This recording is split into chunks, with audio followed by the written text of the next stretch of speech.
Are you looking to keep your house clean and your carbon footprint low? Well, here's an idea that you might not have considered before.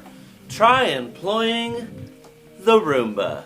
Yes, the iRobot Roomba involves a trickle charge when it's charging up its ion batteries, and so you're actually reducing your electrical consumption when you vacuum your floors.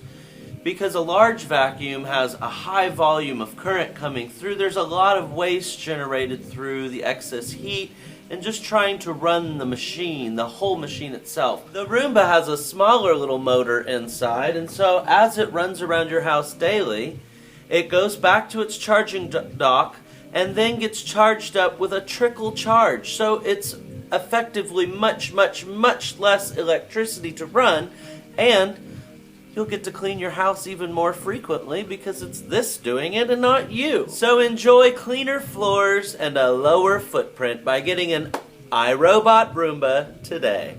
I'm Jason Winningham, and this has been your Green Tip of the Week.